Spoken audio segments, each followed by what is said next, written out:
meetings across government, civil society, and what we call track 1, 2, and 3, track 1 being government, track 2 being the business community, the university community, and track 3 being civil society. And we had all of them for the second workshop. And one of the things that's being pushed by South Africa, by our youth, is that we need to create a BRICS Youth Forum. We don't have it yet, and I think it's a good suggestion. The chairship of BRICS rotates annually among the members according to the acronym. As chair, you set the priorities and calendar of events for the year, as well as hosting the summit. The terms of reference for BRICS encourage the chair to develop its annual priorities in close consultation with other BRICS members based on the chair's agenda, as well as previously agreed decisions. The coordination is managed through a Sherpa and a sous-Sherpa, like a sous-chef. Your sous-Sherpa is your deputy. I was a deputy for about 3 years, and since 2016, I am now the Sherpa. All BRICS decisions are taken in consultation with other BRICS members and are based upon consensus. The political and security pillar is the backbone of the cooperation of our leaders, usually meeting twice a year, once during the summit, and we have a mandatory meeting. When we meet during the G20, I was Sherpa for G20 for 5 years, we also have a BRICS leaders meeting. We caucus positions and see where within the G20 we can have common position and support each other. The G7 have its own caucus. They also meet on the side before they come into the meeting. Despite the G7 meeting, you also have the EU. The EU members will meet and caucus. But we also have an emerging market and developing country grouping out of the 20, of which about half are EMDCs. We also meet and caucus. So there's a lot of caucusing going because the meeting is about positioning and influencing outcomes. While changing domestic, regional, and global dynamics can pose challenges to common positions in the political and security pillar, the BRICS members agree on more than they disagree. There's far more points of intersection than points of divergence within our grouping.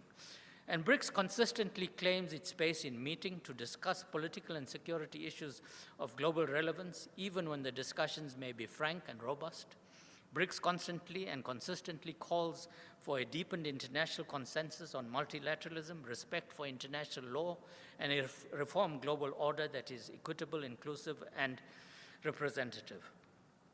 For South Africa, it is important that like-minded voices of the Global South are heard in global peace and security issues.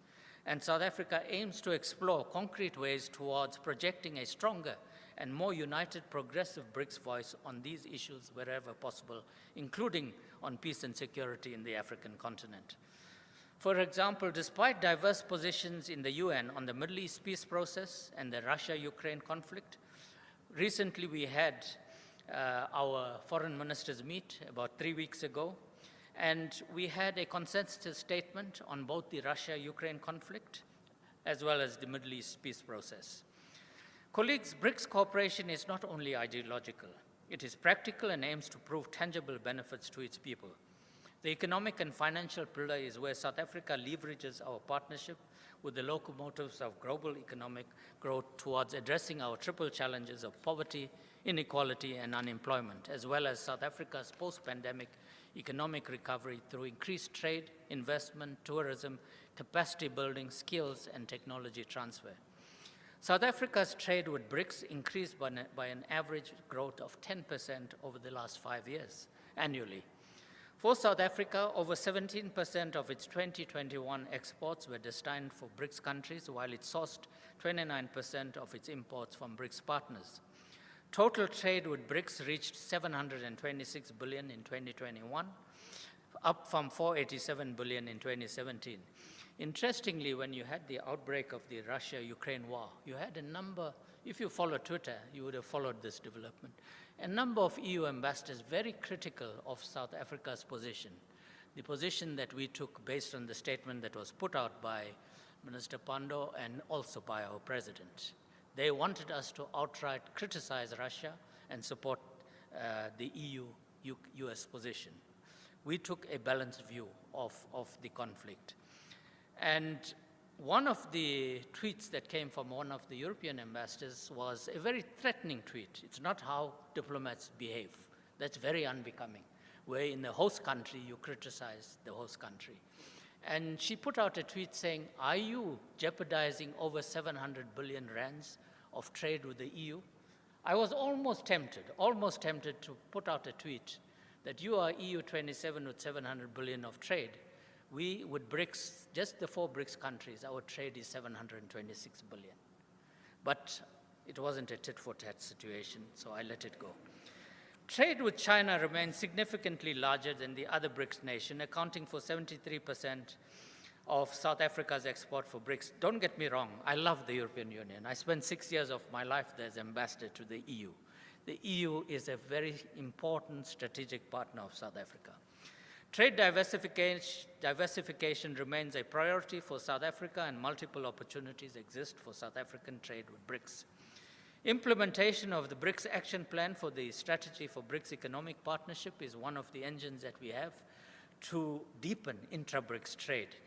We had the first 5-year plan that expired last year, and we now adopted a new 5-year plan. In support of BRICS economic recovery, in support of global economic recovery, BRICS has agreed to strengthen collaboration in catalytic sectors such as energy, information technology, science, technology and innovation, agriculture, the green economy. These are all important sectors identified in South Africa's economic reconstruction and recovery plan.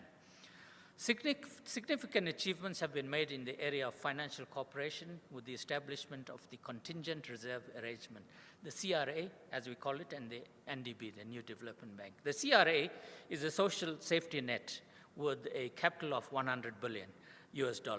So should South Africa or any BRICS country fall into financial distress, we don't have to go to the IMF to borrow. We can borrow from within our BRICS. We have created the CRA fund as a safety net. Fortunately, none of us have had to go and draw on the CRA. The bank is the first formal institution established by BRICS, and it plays a critical role in providing financial and project preparation support for infrastructure, sustainable development projects in South Africa and Africa. The bank is headquartered in Shanghai, and last year China was very benevolent. They put up a 13-story building right on the shore of the Hangpo River. If you ever go to Shanghai, feel free to visit it because it is also our bank. We have an equal stake in it. Each BRICS partner has an equal stake in it. We were very clear, despite China wanting a larger stake in it, that this is a partnership between equals. We know that you can put more money, but we don't want that. We want all of us to have equal stake in it, and we'll put the equal amount of capital into it. South Africa has benefited from 11 projects to date, valued at approximately 5.4 billion, which aims to improve our service delivery in critical areas. And we also saw during the outbreak of COVID, twice we received 2 tranches of $1 billion to help us with our COVID recovery and to deal with COVID. So we got $2 billion in 2020 and 2021. To date, BRICS is just 5 years old as a bank. It has disbursed over $30 billion in loans to the five BRICS countries, as I've indicated. We account for 19% of that lending. China 25, India 24, we 19, Brazil 18%, and Russia 15%. So it has been a positive development. The global rating agencies has given it a very positive rating. Standard & Poor's and Moody has given it an A+ rating, which is a very good sovereign rating for a new bank. And we have floated several green bonds. Just last week, China floated a 7 billion renminbi green bond. The renminbi is about 2.5 to 1, so that you're looking at about 18, 19 billion rands green bond. The first bond of about 30 billion that was first floated about 3 years ago was oversubscribed. The importance of the social and people-to-people cooperation pillar was revealed in the BRICS response to COVID-19. BRICS is not a forum for political point scoring or a race to profit off the pandemic. Instead, we focused on collaboration aimed at ensuring benefit flow to all, including Africa and the poorest of the poor. All tracks of the BRICS cooperation were reprioritized to address health, economic, and social devastation of the pandemic. The pandemic reminded us of the importance of research and innovation in the development of a vaccine and the need to ensure affordable access to quality and effective healthcare and diagnostic tools. The launch of the BRICS Vaccine Research and Development Center in March this year by our Minister Nzimande was in attendance, is an important example of BRICS best practice